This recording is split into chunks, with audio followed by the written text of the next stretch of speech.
bazoboya kadima po aza muluba bosiko tocha mukongo bo to ekarte muluba tocha mukongo wana pe soki baluba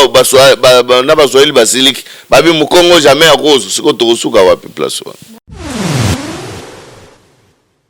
ana droit même pas robeta to banina malumalu azaka catholique oyebi ke ba catholique bawanga na kaye ote biso te toyebi ete na droit na bango surtout que bauti ko koma na opposition c'est tout à fait normal il faut bazalaka na sima ya Martin Fayulu po alakisa bango ndenge batambolaka na opposition en tout cas biso pe côté na biso tozo bongisa marche o ezali même les 6 wana pona ko soutenir l'institution ya mboka parce que tokoki kozala baumbu te ya bato ya 5 tokoki kozala baumbu te ya 8 confessions religieuses parce que bango ne mutu batiaka banda na ba 6 na 2 ça veut dire que bango mibale baza na position te ça veut dire il faut que boto la bango pouvoir wana ozomona ndenga nazo bunda pour que baboto la bango pouvoir Union sacrée elle n'a plus de 300 députés. Ce qui est individu moro à se sentir que l'intérêt naie ils ont respecté ils ont droit naie mais on les a désordre Togo le bandingo ou tu 13 regroupements ils ont 13 individus toloba à part Nzambe vous comprenez on est Togo le que Nzamba za naître mais ce qui bango les deux confessions religieuses bazo luka ça veut dire bakomo luka pe ya bango mutu ce qu'on neutralité exacte mais on les alliés individu moko bosco ce qui accueilli les alliés malamu ce qui pas zongi les alliés peka malamu mais eza mbala liboso te alonga union sacrée asaloba alongwe union sacrée mbala mais biso kuna tozate parce que tozo respecter liberté ya mutu nyonso yana Kinshasa ezali munene ezali mboka munene oyo bango bakozala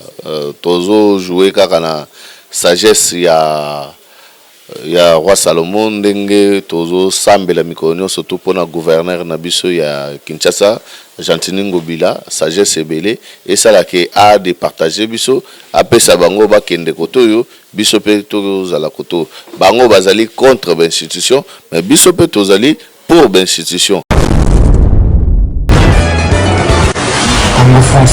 Bonjour, bienvenue sur notre chaîne Congo France Télévision. Ezangayo Abino, journaliste Gloria Kenge, webiki nazala wana toujours pour l'actualité ya mboka na biso Congo. Tozang sarate ko kitara tout le temps na caméraman nanga ya Congo France Onésime. Mwana malamu, mwana mayele belé, ceux qui tournent la situation mozoleka na mboka to actualité ezoleka na mboka, tozang sarate ko lekana ye esika nyonso ebengami sango ya mboka na biso Congo. Na yango wana mukwalele to kiti epa ya mwana mboka Jeko Beya kozwata ya kosola na ye actualité o ezoleka na mboka na biso Congo. Bonjour mwana.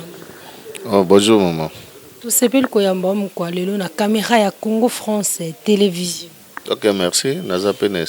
En tout cas, merci beaucoup. C'est pour la première fois. En tout cas, merci beaucoup. Tu as vu que Congo France, les chaînes sont comme Néné, tu as plus de 300 000 abonnés. Et puis la télévision, tu as TN 59, CFTV, Bazar Olanda. Tu as vu que na Boanya, Oyo Zalakanango, Ozatan, Kopese Amela. Ngo baye biso bana mboka baza partout na Congo baye ba moko na moko mamnyo studio le kana mboka na biso Congo. OK, merci. Nazali disponible. Mwana mboka tomoni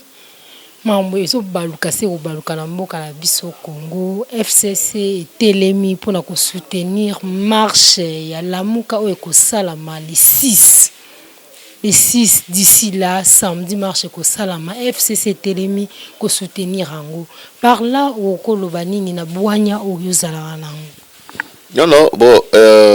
marche za mabete marche zali droit ya mutunyo surtout en tant que congolais bazana droit na bango surtout que bauti ko koma na opposition c'est tout à fait normal il faut bazala kaka na sima ya Martin Fayulu po alakisa bango ndenge batambola na opposition. En tout cas biso pe côté na biso tozo bongisa marche oyo ezali même les 6 wana mpona soutenir l'institution ya mboka.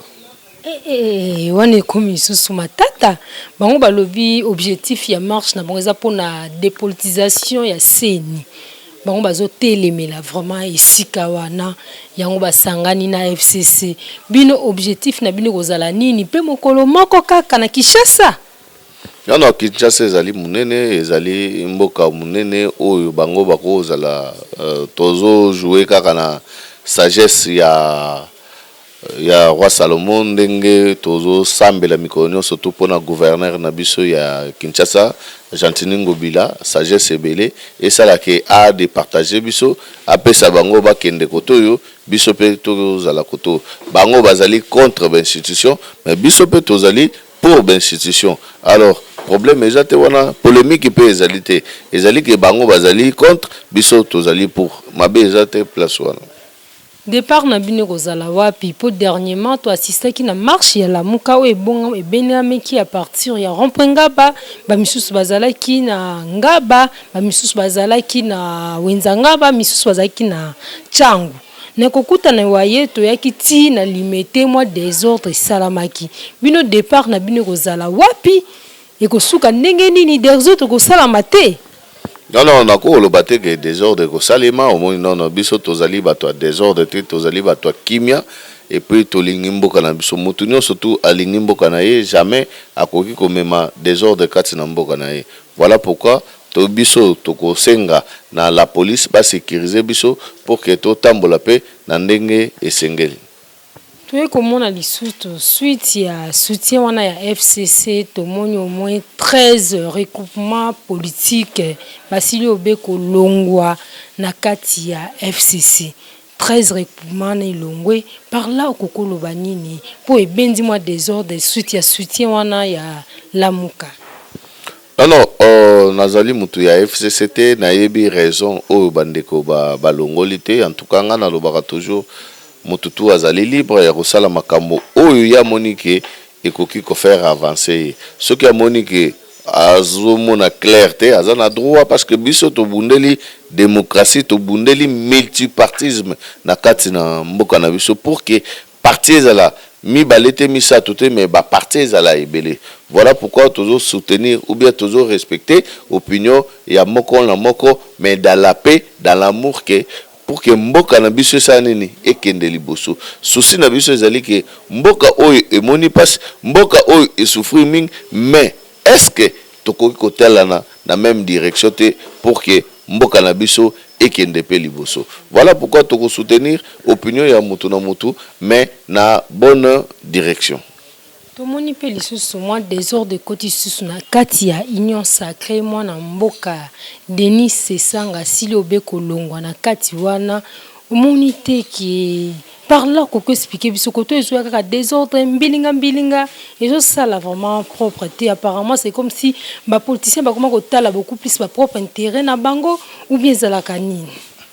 Moi nazoloba bien désordre ezate na union sacrée en tout cas na union sacrée na yebi désordre te. Wana peut-être ezali ba polémique au bino bolingi koloba et union sacrée ezali na plus de 300 députés ce qui individu moko à se sentir que b'intérêt na ye ezate eza respecté eza droit na ye mais wana eza désordre tokoloba ndenge uti koloba 13 regroupements ezali 13 individus te ozo comprendre il faut que ça la différence entre ba individu na ba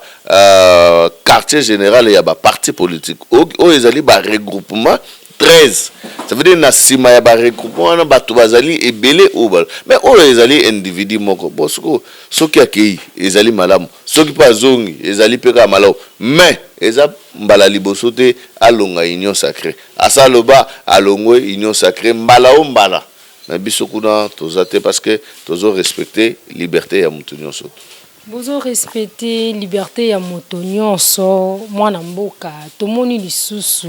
mwana mboka oyo Moïse Katumbi wa telemela kibo Denis ka Denis oyo aza président Denis Kadima oyo azali président ya CENI atelemelaki ye à la suite to komona accepter isusu ye na kati ya CENI pe alobi aza na maloba oyo akoloba akozwa soutien kobenga media po epesa maloba oyo esengeli ya loba oyo azwi pa ba mindele akozwa temps koleka ko expliquer nyonso to esengeli par là okokoloba. Non, par là, tout le monde est là. Au moins, il y a un candidat une décision, on est sous colère ou bien par émotion. Sinon, il y a une décision, il y a un problème. Olinga Kadima te yende azali président. Ata tolobi tolongola Kadima to tia mutu mususu. Mutu wana bakolobaka ke azali mutu ya kamoko boye ou bien azali mutu ya kamususu. Alors, soki tolobi to bandela ndenge balobaki Kadima te to tia mutu mususu, bien sûr tokokai kolongola mutu wana tolongoli Kadima to tia mutu mususu ebongo so ba misusu pe baboyi to salini to longoli susu mususu wana to tia lisusu mutu mususu ba misusu baboyi. Après to komi na 2023 faut te route panani et comme na chef de l'état organisaki ba élection te tango akolinga loba bakoloba na mais ozaki na pouvoir pona nini au s'imposer quitter. Alors, je comprends. Ça veut dire que voilà pourquoi on a repéré ça na bateau bazo ça la politique. Il faut pas besoin la presser et puis besoin kaba décision na candidaté et puis botala na bonne direction. Direction ya malamu ezali wapi. Ko zoate sous émotion o loba bilobela yango nozomona belé ya ba congolais ba zalaka ba commerçant bazalaka kosala ba affaire na bango bazalaka ba avocat bazalaka ba enseignant mais lelo bakoma ba politicien bakoma ba député. Alors c'est difficile au mona azwa décision moko oyo kosala ke atelemina ye nango pendant longtemps. Voilà pourquoi tozo exhorter bande kona biso bo changer comportement wana. Politique ezali musique te, politique ezali foot te, politique ezali gestion ya cité. Ko gérer milimo ya bato. C'est ça qu'on appelle la politique. Voilà pourquoi na rosenga na bino olé bobanda ko mema biso neti ba ping pong. Voilà pourquoi il faut pesa biso position na bino claire pour esenga et ba congolais bazala fixer une fois pour toutes. Bon, tozoko basiko ko batomoni sous na mokolo ya lobby église des protestants et yelisuko telemela si confession religieuse oyo o endimi mwana mboka Denis Kadima ba telemela ki sous na mokolo ya lobby par là okokolo banini mwana mboka. Je crois que na oti koloba yango bien. Lelo soki toboya ki kolanda makambo si confession religieuse to ndimi kolanda ya de wana to poni mutu les six wana baboy siko tokosuka wapi. Vous comprenez parce que toloba à part Nzambe vous comprenez on ne tokoloba ke Nzamba za naître mais ce qui bango les deux confessions religieuses bazo luka ça veut dire bakomo luka pe ya bango mutu ce qu'on neutralité exacte parce que bazali ba confession religieuse balobi ke ezali pona neutralité na kati ya sene bosko soki neutralité exacte neutralité il faut banana na bango bazala bango nyonso tout d'accord bandimi mais soki ekomi ba position te biso to lingio te biso to lingio ça veut dire que ba komi ba position il faut ko condamner bango nyonso mibale na ba 6 na 2 ça veut dire que bango mibale baza na position te ça veut dire il faut ko boto la bango pouvoir wana ozomona ndenga nazo bunda pour que baboto la bango pouvoir parce que toko ko zala baumbu te ya bato ya 5 ans toko ko zala baumbu te ya 8 confessions religieuses parce que bango ne mutu batiaka banda babanda boko te mutu baolo banda makambo banda kala ba élection les kakaka ndenge nini est-ce que zali fier est-ce que bango bako beta tolo que en tout cas moi na tobotaka amemaka mboka liboso eza na sens te bana droit même pas robet to banina malumalu azaka catholique oyebi ke ba catholique ba wanga na kaye ote biso te to yebi ete oyebi suite. Alors biloko nyonso na tolobi il faut réforme et salima pour que seni ministre intérieur asala nini anomaka ye soki sikoyo seni président ministre intérieur a nommé, je crois que lié à ça la marche ezali pour nous en neutralité. Vous comprenez parce que ezali gouvernement où ils allaient en place et ça est nommé PC candidat ba nommé mais ce que baninga musu lokola bango bazaki na droite ya kopesa voilà pourquoi il faut ba même ba senga neutralité équilibre il faut ça mais où ils allaient l'église boya ko la marche contre nani contre église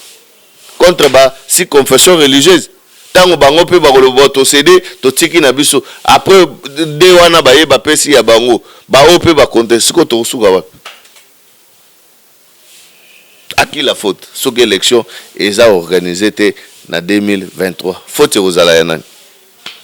mwana mboka Lambert Menda lobaki kaka bango mutu batekaki Lumumba kaka bango mutu bazaka premier pour ko telemela makambu nyonso tout kaka bango mutu batelemela nyonso est-ce que bino bokoka un jour ko longola bango na esika na bango batelemela pour se poser batemela ka eloko nyonso elekaka na mboka non ezali assemblée nationale mutu epesi bango pouvoir wana ça veut dire que rassembler bango mona ke to komi esclave ya ba individu.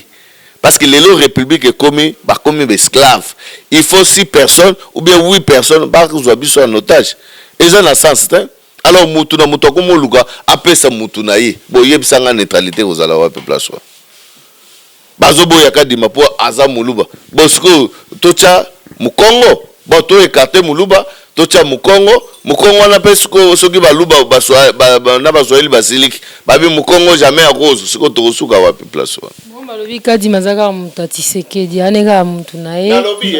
na lobi boye mutu nyonso to na minute oyo azali mutu ya président de la République parce que président de la République mutu azo diriger il faut ba yeba yango que toloba ki biso ide parce que to kende élection avec ou sans machine à voter to kenda ki na élection mutu oyo azalaki ko organiser l'élection eza mutu akabila pour nini abimisa ki shadaki te ça veut dire que eza bongote zomona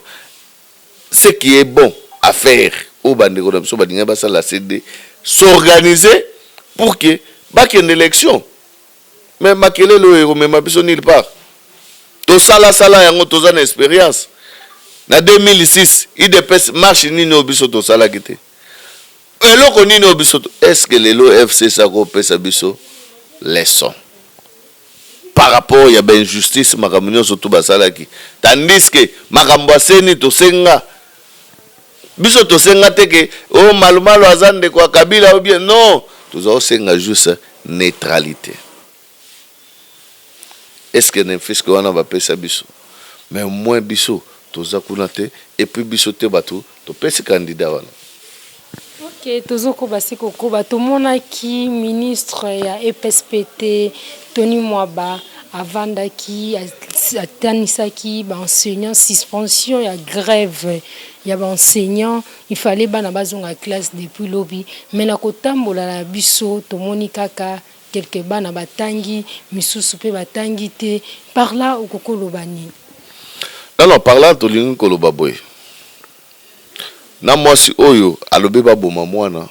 na mwasi oyo alobi botika mwana bopesa ye na mona kayata ndenge zokola nani oyo alingi mwana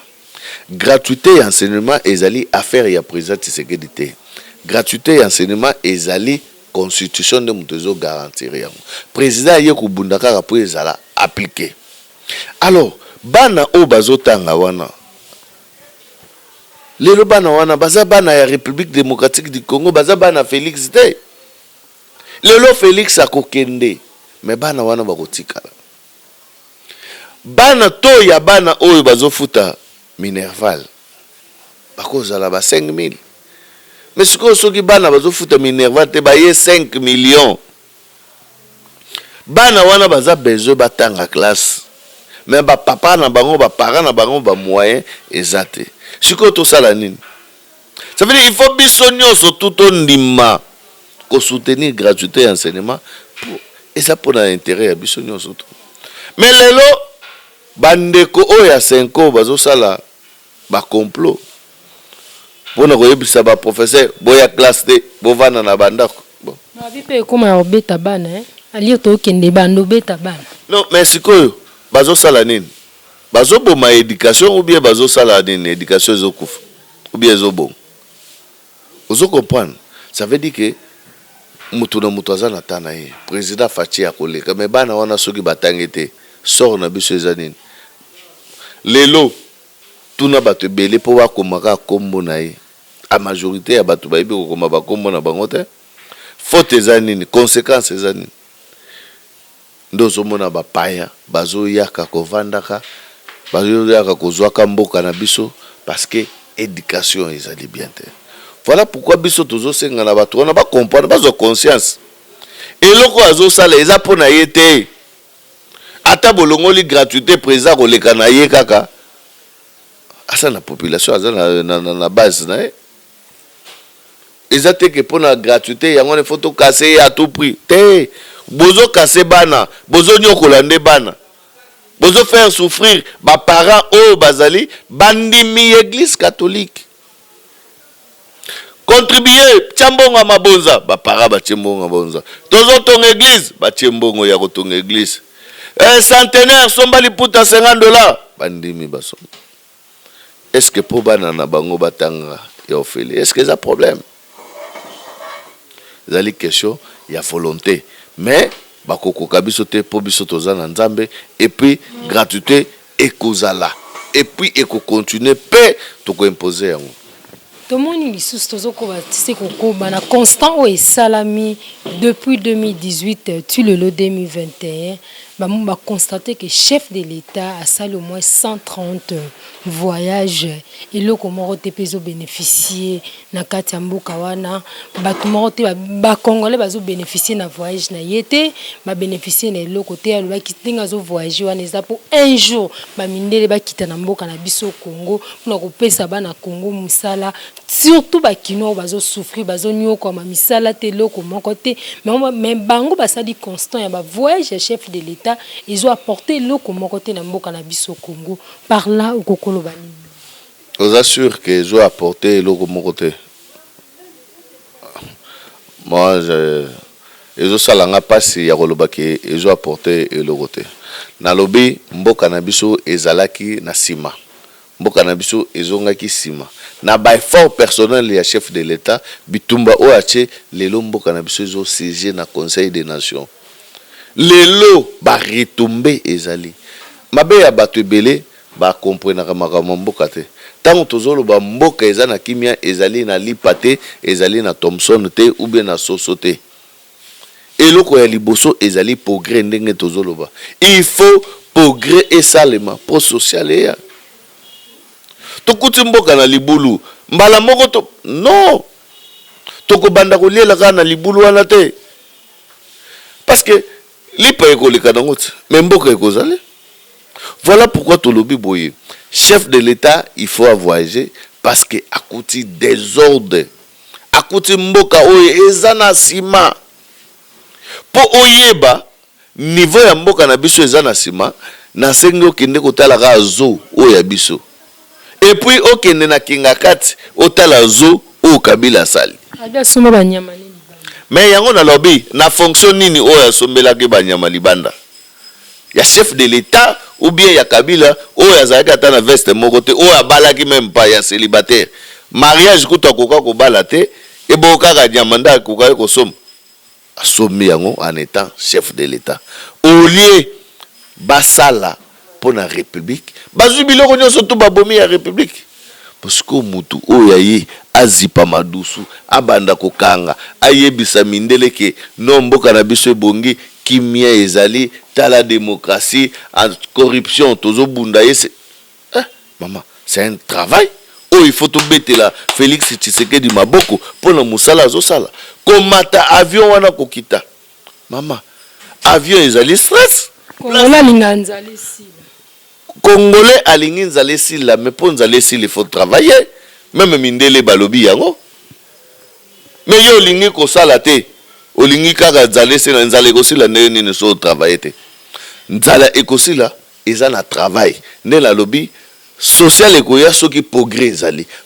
ezali nini tozo kanga madusu ba relation oyo ezaki ya kokatana il faut tozinga yango mamazita to sala ba pont place ba tiaki ba mir c'est un travail effacer la carte ya RDC effacer na mokili mobimba alors lelo bomoni moto azalaki star tozotala na bidonyo surtout na bilili moto azalaki star na niveau international ezalaki Paul Kagame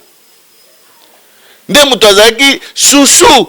ya communauté internationale mais lelo tomoni na bino image kaka ya Fachi bomoni Kagame pas azalaki na salwa est-ce que bomonaki Kagame azali kozwa place na biso na diplomatie effacé complètement Kabila Kagame moto azali kozwa place na biso mais lelo mwana mboka Félix Antoine Tshisekedi Tshilombo na tamuke alalaka te ata azolalela na bavion azotambola neti akufa pour que Congo sanini et retrouver dignité nango maboko pona ye eza biloko bato baoloba te wana ezali ba chômeur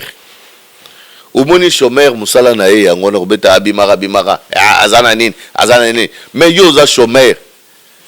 yo zalaka na nini balobi abimi dépenser soki 30 millions de dollars ou à dépenser et pour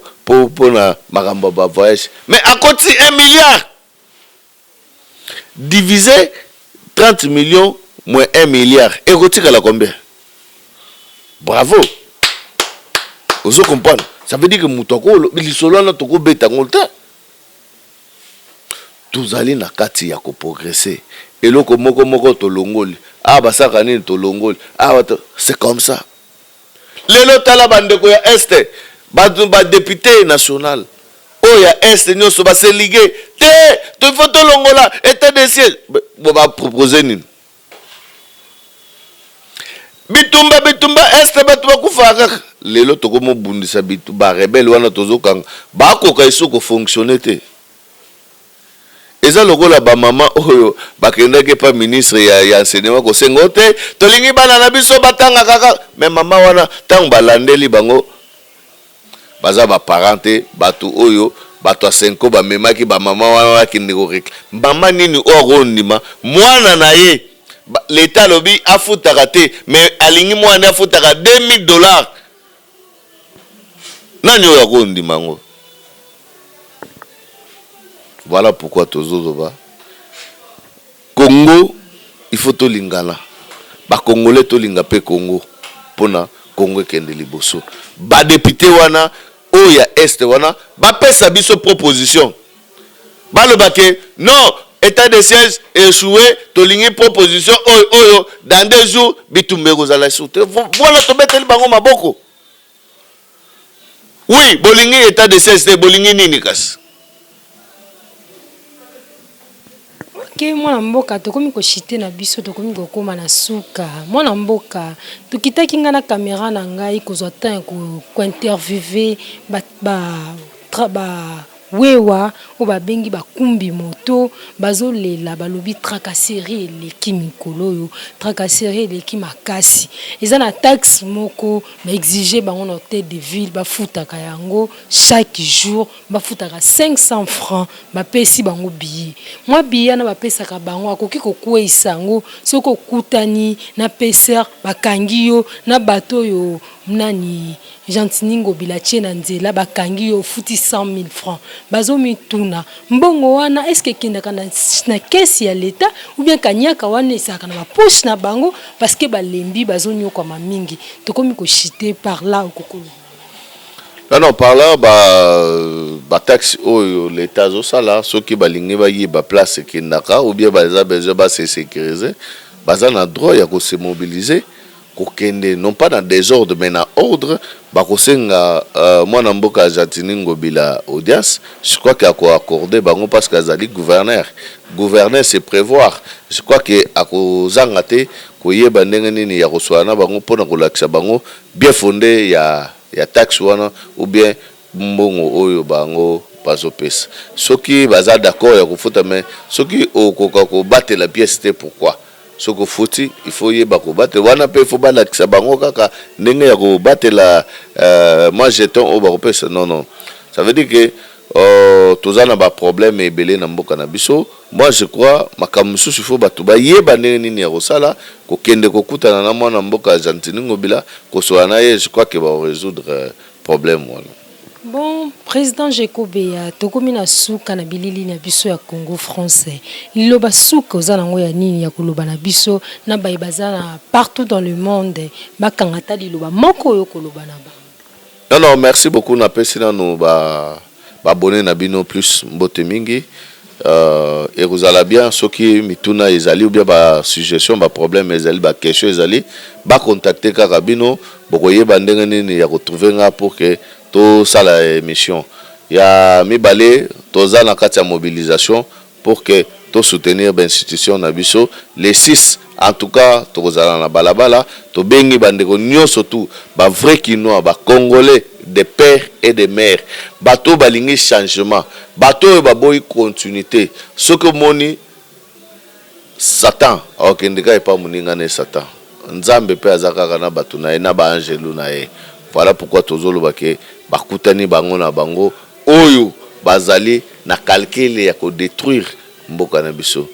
Un vrai Congolais a combattre Félix te parce que beaucoup place to wuti na ebité les lobiso no surtout tozoloba bango bazoloba biso pe tozoloba en tout cas pour la démocratie et vani na mboka na biso mais to lobite ke yango nyo surtout petit à petit makambu ego krinde et puis nazondi bake makambu nyo surtout ego bonga na mboka na biso. En tout cas merci beaucoup. Merci na balandi nyonso ya Congo français télévision bazaki liboso ya tando yike kolanda biso. Merci, à la prochaine fois, bye. Congo France